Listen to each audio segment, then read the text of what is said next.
Ay de mí, llorona, llorona, llorona, tú eres mi chunca. Me quitarán de quererte, llorona, pero de olvidarte nunca. Bien, seguimos en la mañana de la República Medios y tomamos contacto con Juan Pablo Enríquez, que además de ser contador público, es docente universitario, es integrante de CEPA y vamos a hablar de economía entrerriana y algunas otras cuestiones que giran en torno a la situación, a la coyuntura económica política en la que nos encontramos. Un placer tenerte en el aire de la radio. Creo que es la primera vez que en el aire, me parece. ¿Cómo estás, Juan? ¿Todo bien? Hola, ¿cómo estás? Buenos días. Sí, es la primera vez y espero que sean muchas veces más. Sí, espero que así sea, espero que así sea.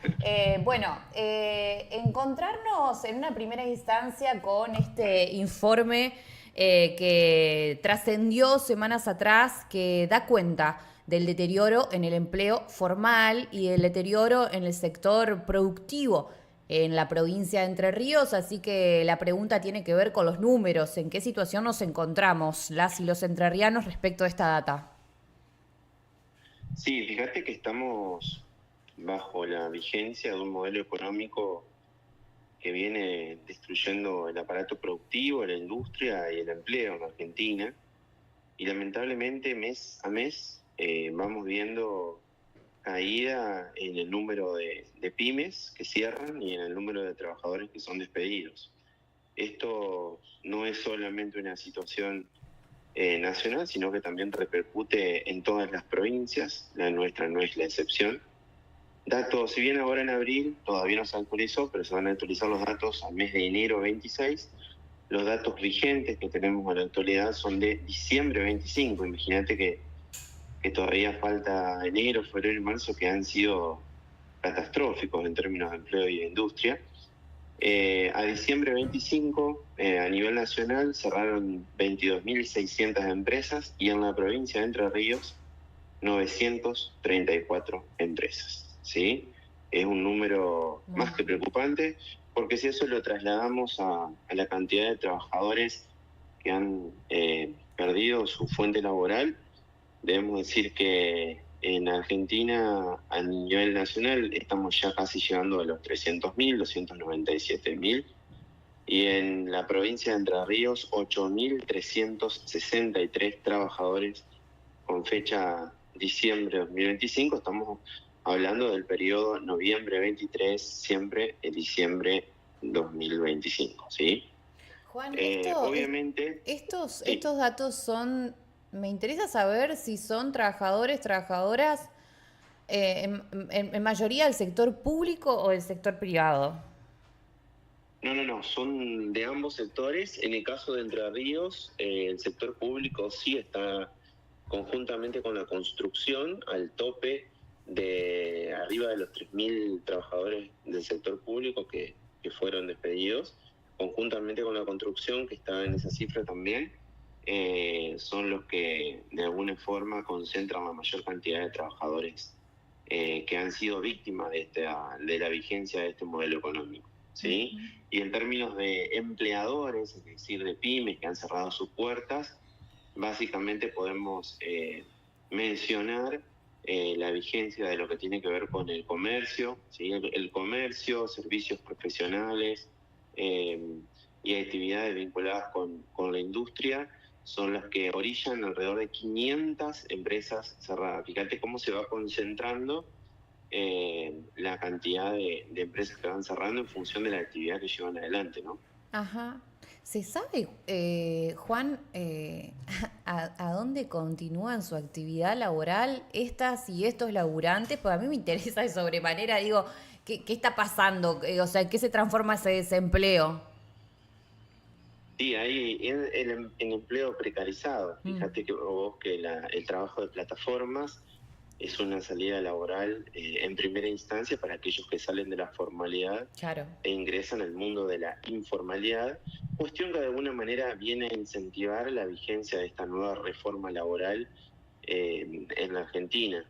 Seguramente se incorporan como monotributistas, en algunos casos sí, en otros no, pero la salida son las plataformas como Uber. Uber, ya para que tengan una idea, en Argentina ya tiene más de 500.000 trabajadores. Va a haber un momento de colapso de oferta sin demanda, como pasaba con las pizzerías y las pollerías de la década del 90, cuando cerraban las empresas públicas y privadas y los trabajadores quedaban a la deriva sin ningún tipo de contención. Bueno, probablemente termine ocurriendo lo mismo en el marco de trabajadores que van quedando despedidos y fuera del sistema laboral formal.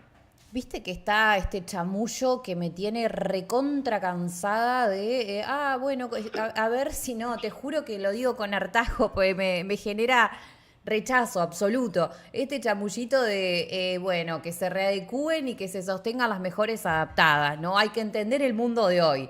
Pará, viejo, o sea, no me la creo. No me la creo porque sí, o sea, cerraron 934 empresas y estamos hablando de datos de la provincia de Entre Ríos, pero pará, ¿de qué adaptación me estás hablando? No entiendo, contámelo en términos económicos porque yo soy comunicadora, ¿viste? No estoy entendiendo. Sí, yo creo que eso marca una vigencia de un término que desde que asume esta gestión nacional y digamos provincial también, ¿no? Porque no hay que exceptuar las responsabilidades de la provincia de Entre Ríos y del gobernador Frigerio, que ha acompañado en todas las medidas que han destruido el aparato productivo a la gestión nacional. Cuando esto se caiga a pedazos, como viene ocurriendo, seguramente los gobernadores que lo han acompañado van a ir sacándole un poco ese apoyo, pero en definitiva han sido cómplices, tan cómplices como quien ha llevado adelante estas ideas. El concepto que define todo esto se llama crueldad, no tiene reparos en caracterizarse por la deshumanización de los laburantes, las empresas y demás, de las pequeñas y medianas empresas que generan la gran cantidad de puestos de trabajo en la Argentina y en la provincia. Y lamentablemente, bueno, habrá que generar un proceso de disputa también en el plano de lo cultural para tratar de que la población tenga otros indicadores a la hora de elegir a quién vota, sobre todo en una época que no solamente rodea a la Argentina, sino el mundo entero.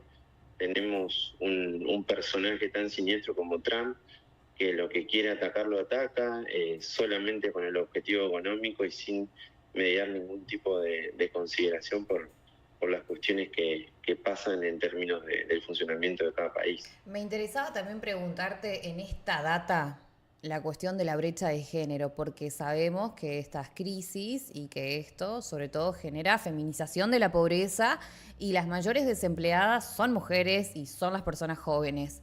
¿Cuál es la data a nivel provincial?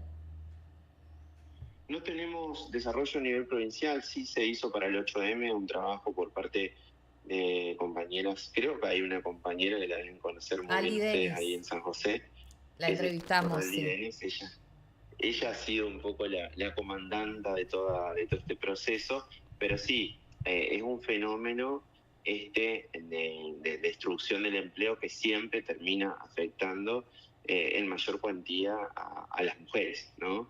Sobre todo con tareas de cuidado en todos los ámbitos, y la brecha salarial siempre va creciendo. Cada vez que hay políticas vinculadas a generar este proceso de destrucción de la producción y del empleo, lamentablemente las brechas se acentúan y las más afectadas terminan siendo las mujeres. Juan Pablo, la última, sé que estás corteli de tiempo, pero hay una data que hoy está en todos los portales a nivel nacional que tiene que ver con esto de la distribución de las riquezas de la riqueza y los números del INDEC. Y que en muchos títulos está distorsionado, que tiene que ver con, se achicó la métrica entre pobres y ricos y quienes acumulan la riqueza de este país para el gobierno nacional. ¿Efectivamente es así? ¿De qué estamos hablando?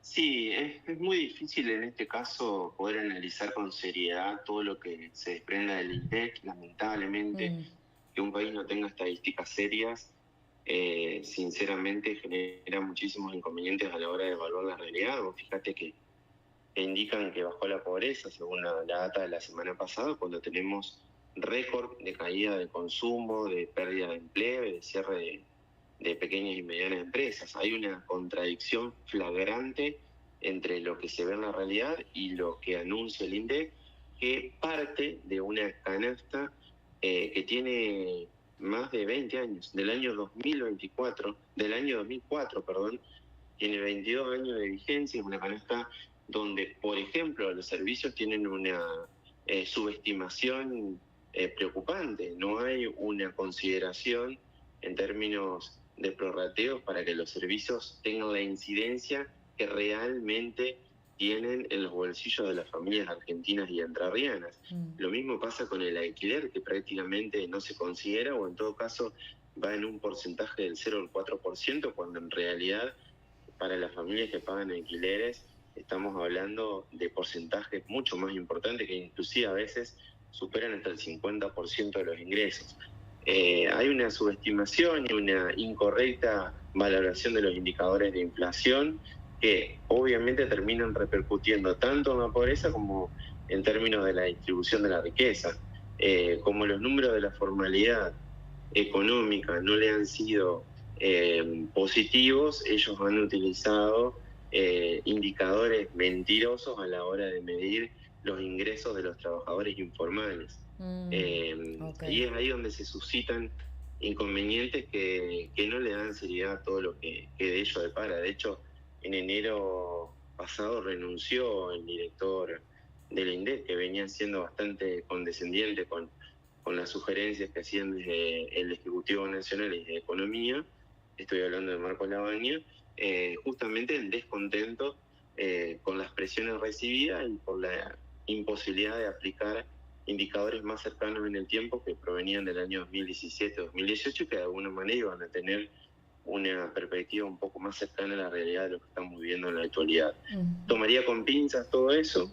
Estamos hablando del veranito que se vivió también en el segundo semestre del año pasado, con el acompañamiento de Donald Trump para que pueda ganar las elecciones Javier Milei, pero desde las elecciones a esta parte todos los indicadores se han desplomado y prácticamente no tiene nada positivo para mostrar esta gestión, y eso seguramente se va a ir conociendo en las próximas semanas y en los próximos meses.